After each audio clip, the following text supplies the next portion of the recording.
Morning, everybody. It's a beautiful day here in the food forest, end of September in Indiana.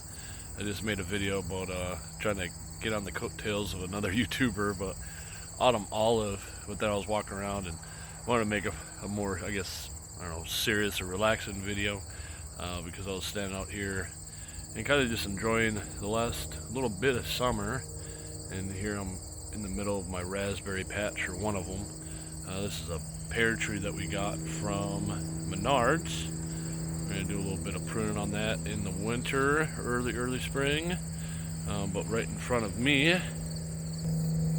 is a collection of different raspberries. And they're Yellow Ann and Caroline Red. I see one right there. Another maple. Might be a maple bush. They chop it at the top. A plane flying overhead. But I've noticed in these videos that there's really need to get in and focus on the details of the plants to actually get some sort of feeling for what's going on here. If it's taken from too far away, you don't really, it's really hard to tell with HD and all that. But this is a spot where we had cut it right behind that little spider's web there. And it's branched off, create a lot more growth. That new green growth from this year will fruit in the spring. I do believe it should be floricane and primocane. Still not exactly sure how they'll react, but you can see they're spreading out. They've got another shoot here, and this is kind of what you call a guild, I suppose. A food alley type of deal. Here's another peach tree that we planted. Let me get over here so the light's a little better. This one doesn't exactly have an open center, so we have to do some trimming on that to get it to vase out, spread out at the top. But that tree is doing really well. And right next to it is a wisteria, I do believe. We had planted a few of these because they're pretty blue flowers. And it seems like a couple of them are popping up kind of randomly throughout. I can get a shot of some of the more of the leaves.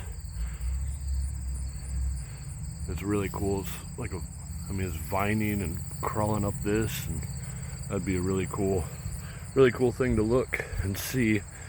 You see my bird feeder that in the first year and a half I was trying to attract more birds and wildlife, so I was throwing bags of seeds everywhere, and then after a point there was enough different plants around here and enough ground cover that I didn't feel it was necessary to keep artificially feeding, because next year we're gonna have a whole mess of elderberries on here. This is an American elderberry, or Allegheny elderberry. American elderberry. I do have a couple of Allegheny service berries throughout, but this is grown from a little twig. Actually, you can probably tell this had branched off when I planted it, like it had branched off already. That one on the right died, the one on the left took off, and then this growth right here actually popped up midway through the year and branched off, and it's just about 5 foot tall now. That's a really cool area. We also have perennial peanuts down here, and we're hoping, we're not sure how much they spread. They've done really well here in the soil cover. It would be really cool if that spread on its own. Otherwise we'll just have to plant them around and get as much coverage as possible. It's kind of a cool idea just to reach into the ground and grab food. So that's kind of the idea with that. We do have there's a couple blueberries in there that die in the winter and come back, and we got our comfrey, of course, our obligatory maple with a black walnut. And to round off this area, there's a couple maples throughout there. We also have a couple of crabapple trees that have come up on their own. We're actually thinking about spreading the branches out to give it some sort of shape. We might keep this as a central leader, or we might just bend it all the way back. Bend this that direction. We just bought a little fruit tree book, or yeah, a little fruit tree.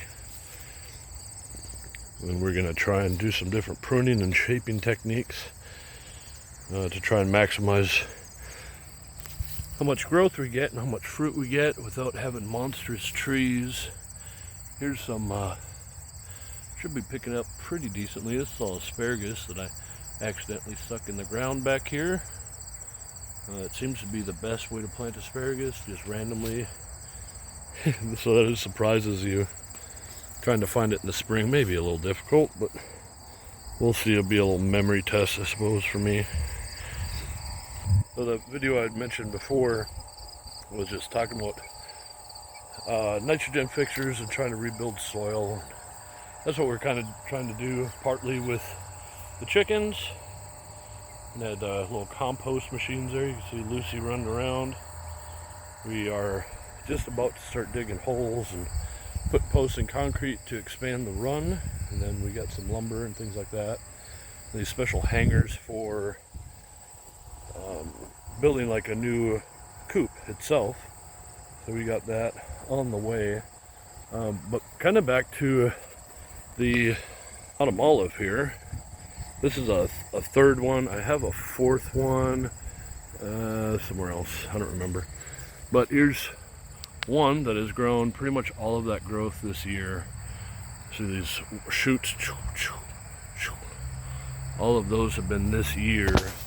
And the idea was to have these along with clover seeds, beans, everything that we could think of. There's a couple of native plants that we figured would be more nitrogen fixing in place, like wild senna and stuff.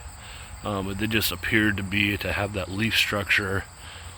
But the idea was to plant these kind of strategically as a chap and drop and then a feeder of the soil, so they can get more nitrogen from the atmosphere.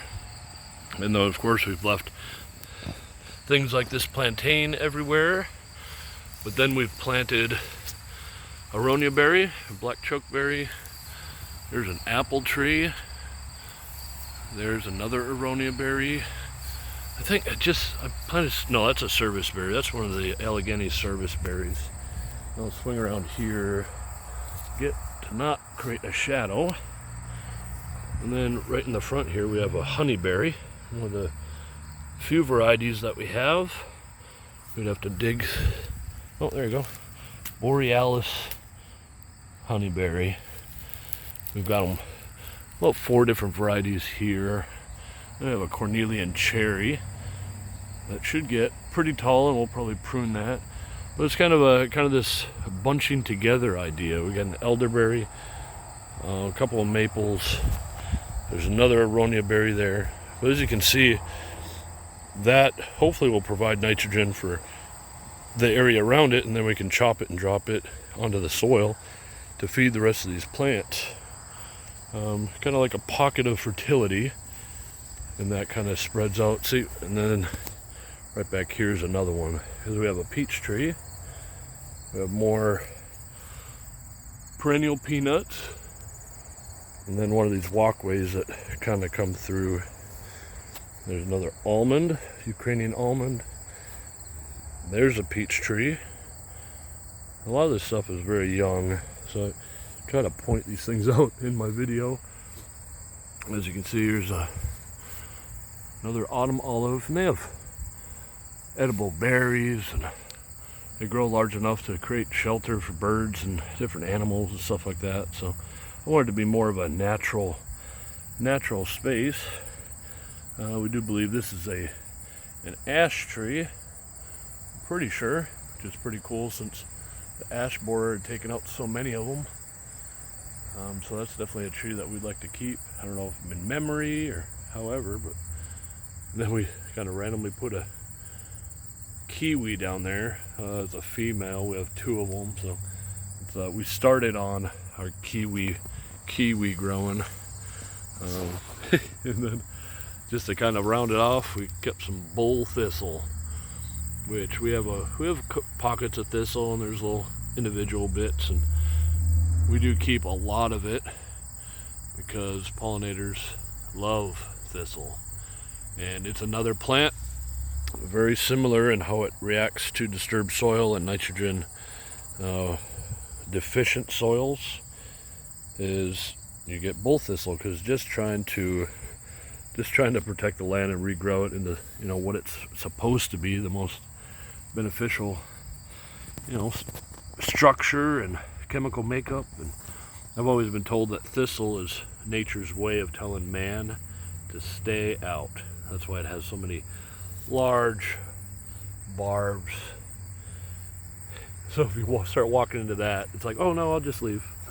Then of course man just creates larger machines and heavier clothing and pesticides that they spray. So it's kind of it's a beautiful day here. So I wanted to walk around and maybe go a little bit more in depth and combination of plantings along with this mullein, which we want to get as many of as possible throughout. They create so much mass, and I guess the leaves are edible. You can make a tea out of it, but that's all stuff I haven't really gotten into yet, so I'm not quite sure how that works. But this is hope everybody's enjoying their end of their summer. So got another couple weeks left, I suppose, and hopefully tomorrow we'll start digging. You can see the line. We're gonna make the run from here all the way to there. I've been tripping over the little marking lines, so that's why it's out of shape there. But it's gonna come to a point. This will be our first post. We're gonna go all the way down, past.